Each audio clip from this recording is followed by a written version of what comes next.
So question 7 here, first principles question. The one thing I always do with first principles questions is you always want to try and differentiate this using the short method so that you see what answer you're working towards, you see. So differentiating this, you're going to have here f of x, and then you're going to have the negative 4x as your derivative, you see. And then here plus 1, because remember, when you differentiate this, it's going to be 1 times 1, which is a 1. And then the 1 minus the 1 gives you x to the power of 0, which is fine, you see. So here, this is what we should be working towards. So when you start, we know you have your formula, right? F prime is equal to lim h goes to 0. Let's do here lim h goes to 0. This is like fx plus h minus f of x. Is this a plus or a minus? This is one of those things where I'm like, hey, the formula sheet needs to come to the rescue, because I know it's a plus, but at the same time I'm just like, let me just double check, because why not? You know, why not? The formula sheet is free. It's there to use whenever you want it. So when something is like not clicking in your head, right? The least you can do is to just double check on the formula sheet. And yep, it's actually a plus. So I guess we're on the right track. So what I always do is, before you put stuff into your formula, right, always try and work out what this is. You see the fx plus h. So on your answer sheet, you can put fx plus h there. All that means is, in the equation of your original function, right, wherever x is, you plus h.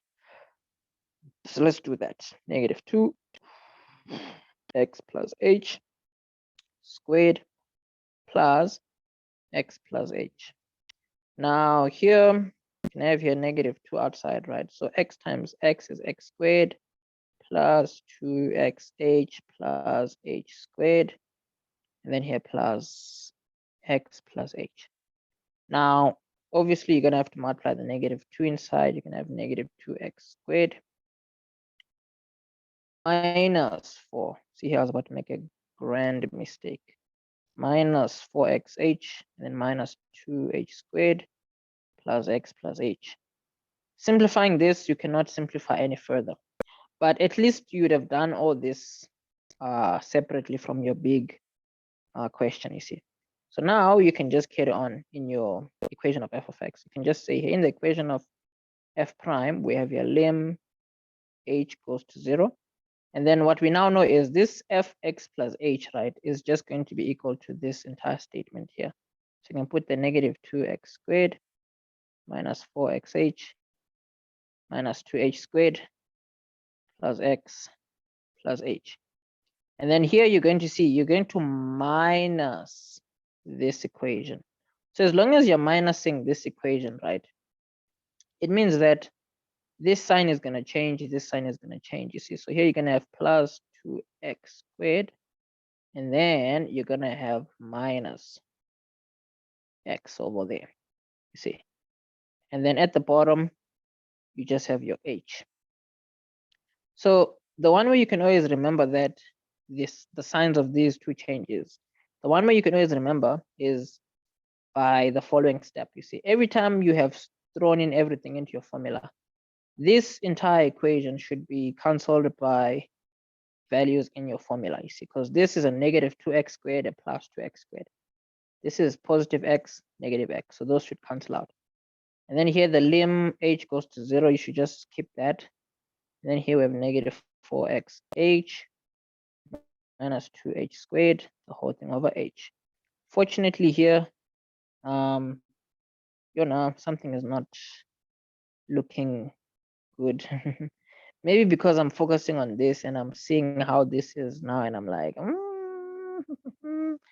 where is the answer gonna come from now? It's looking, let me see if I made a mistake. I probably did. Let's see. H. This is fine. This is fine. This is fine. And then there's X there. H there. Oh yeah, there we go. I forgot this here. The plus H. Yeah, that makes sense because I knew something was off. But either way, though, okay, let's just carry on and see where this ends up. So here we can see there's a h everywhere. So we can just take out h as a common factor. So if h goes out as a common factor, we have negative 4x here, and then minus 2h, and then here plus 1. Oh, okay, that's good, because that's where this plus 1 is going to come from, you see. So you can see why it's important to like try and work out your question before you do anything. Because you see here, I'd already forgotten this. Not necessarily forgotten it, I didn't see it. You know, it's like there, but for some odd reason, I didn't write it out. But it's okay. So here, this cancels that. Now, as long as you have your h gone at the bottom there, this whole h tends to 0 takes effect now. Because all that means is where the h is, a 0 is just going to be dropped over there. And then as long as a 0 is dropped over there, you're going to have 4x. You're going to have negative 4x plus the 1 left. You see, that's why you don't now have to put the whole limb h goes to 0 thing. But you have to keep it there so that the moment you drop it, it means that you have just subbed in a 0 where h is. You see.